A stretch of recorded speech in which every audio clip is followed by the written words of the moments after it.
We want to go to some other top stories that we are following for you, including the tragic death of an ex-NFL star, Doug Martin, identified as the suspect who died in Oakland Police custody earlier this past weekend. We want to get the full breakdown right now from TMZ. Let's bring in our friends over there, Edward Lewis with TMZ Sports. Great to have you on, Edward, and give us the latest updates, what you are hearing in this case.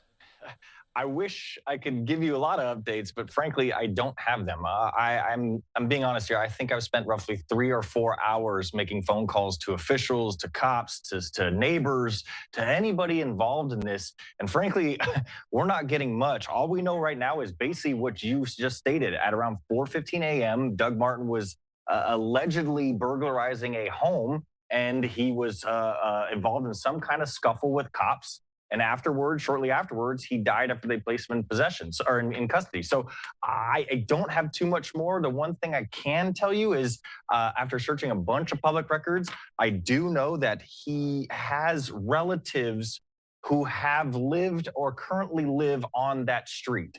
Outside of that, though, I mean, your guess is as good as mine as to what's going on in this case. Yeah, so it's obviously very fluid right now, but yeah, it just seems like a bizarre situation that unfolded. And now, again, it's going to take some time usually for the toxicology reports to come to see what, if anything, was in the system as well that led up to this. Yeah, nobody knows like what even happened. Like, was he in his relative's home that had been on that street? So was this even a burglary? Was it a burglary maybe gone wrong? You know what I mean? Was he just trying to enter his own house or his own relative's house? So there's so many questions here. And I've spoken with one high-ranking source in the Alameda County area, and they told me that the Oakland Police Department currently has a media hold on releasing anything. So we're all kind of at the mercy of the Oakland Police Department and what they want to reveal. They just sent us a statement just a few minutes ago, and that one just basically named Doug Martin. Their initial statement didn't name him. So they've named him now. We're at that point, but still they're saying the family has requested privacy and they're kind of moving forward with their investigation. So yeah, difficult situation for everyone involved here in this one until more info comes out. But Edward, what do we know about really Doug as the player in the NFL? Maybe tell us a little bit about that.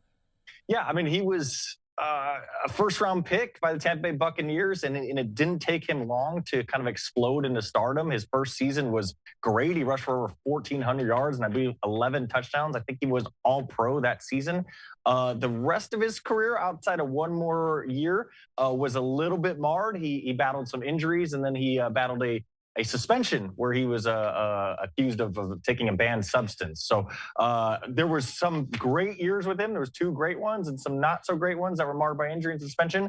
But the reality was he was one of the biggest fan favorites in the NFL. In fact, his nickname was the Muscle Hamster because he was so bulked up and ran just so aggressively. And he was a big-time fan favorite despite, like I said, only 2 Pro Bowl seasons in 6, 7, 8 years in the league.